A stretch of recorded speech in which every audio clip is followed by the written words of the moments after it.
भीष्म पर्व महाभारत का छठा और अत्यंत महत्वपूर्ण पर्व है, क्योंकि यहीं से कुरुक्षेत्र के महायुद्ध का वास्तविक आरंभ होता है। इस पर्व में युद्ध के पहले 10 दिनों का विस्तृत वर्णन मिलता है। भीष्म पितामह कौरव सेना के प्रथम सेनापति बनते हैं। यहाँ युद्ध भूमि की प्रत्येक रणनीति और निर्णायक मोड़ का वर्णन किया गया है। आरंभ में जब कौरव और पांडव सेनाएं आमने सामने खड़ी होती हैं, तब दोनों पक्षों के महारथियों, रथों, हाथियों और घोड़ों की विशाल सेना युद्ध की विभीषिका का चित्र प्रस्तुत करती है। इसी बीच अर्जुन अपने ही परिजनों को सामने देखकर दुख और मोह से भर जाता है और युद्ध त्यागने की इच्छा व्यक्त करता है। यही वह क्षण है जब श्री कृष्ण अर्जुन को भगवत गीता का दिव्य उपदेश देते हैं, जिसमें कर्मयोग, आत्मा का अमर स्वरूप और धर्म के लिए कर्तव्य पालन का संदेश निहित है। इस पर्व में युद्ध के पहले 10 दिनों की घटनाएं क्रमवार दिखाई गई हैं, जिनमें भीष्म का अद्वितीय पराक्रम विशेष रूप से उल्लेखनीय है।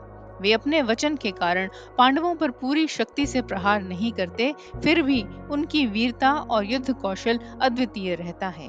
पांडव जानते हैं कि भीष्म को सीधी टक्कर देकर पराजित करना संभव नहीं है, इसीलिए श्री कृष्ण की सूझबूझ से एक योजना बनाई जाती है। शिखंडी को आगे रखकर अर्जुन भीष्म पर तीर चलाते हैं, क्योंकि भीष्म शिखंडी पर प्रहार नहीं कर सकते थे। अतः भीष्म तीरों की शैया पर गिरते हैं और अपनी इच्छा मृत्यु से पहले भी युद्ध भूमि में ही लेटे रहते हैं।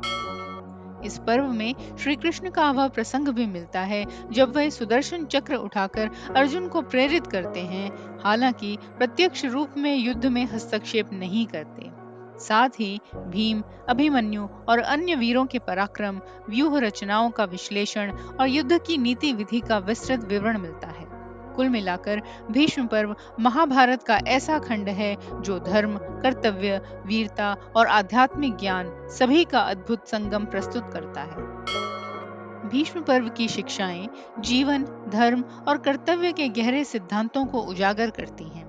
सबसे पहले यह पर्व बताता है कि कर्तव्य के मार्ग में भावुकता बाधा नहीं बननी चाहिए। अर्जुन प्रारंभ में मोह और करुणा से विचलित हो जाते हैं, परंतु गीता के उपदेश के बाद उनका रूपांतरण होता है और वे समझते हैं कि धर्म के लिए उचित कर्म करना ही वास्तविक कर्तव्य है। गीता धर्म, कर्म और ज्ञान तीनों का श्रेष्ठ समन्वय प्रस्तुत करती है, जो न केवल अर्जुन को बल्कि हर मानव को जीवन का सदैव लागू होने वाला मार्गदर्शन देती है। यह पर्व यह भी दर्शाता है कि श्रेष्ठ और महान व्यक्ति भी कभी-कभी पक्षपात या बंधनों के कारण अपने सिद्धांतों से विचलित हो सकते हैं, जैसे भीष्म पांडवों के प्रति स्नेह रखने के बावजूद कौरव पक्ष से युद्ध करते हैं। अंत में यह स्पष्ट होता है कि रणनीति केवल बल या साहस से नहीं चलती, उसमें सुविचारित योजना और दृढ़ आस्था दोनों आवश्यक होते हैं, तभी सफलता और धर्म की विजय संभव होती है। अतः भीष्म पर्व वह पर्व है जहाँ श्री कृष्ण भगवत गीता का अमर उपदेश देते हैं, महाभारत युद्ध आरंभ होता है और भीष्म का अद्वितीय योद्धा स्वरूप सामने आता है। यह पर्व धर्म और अधर्म के टकराव की वास्तविक शुरुआत का प्रतीक है। आप देख रहे हैं सुनो और सुनते ही रहो, जहां हर शब्द, हर विचार और हर सीख आत्मबोध की ओर एक कदम है। तो सुनते रहिए और समझते रहिए। हमारे उत्साहवर्धन के लिए लाइक, शेयर, कमेंट और सब्सक्राइब जरूर करें। हमारा उद्देश्य है प्राचीन ज्ञान से आत्म जागृति।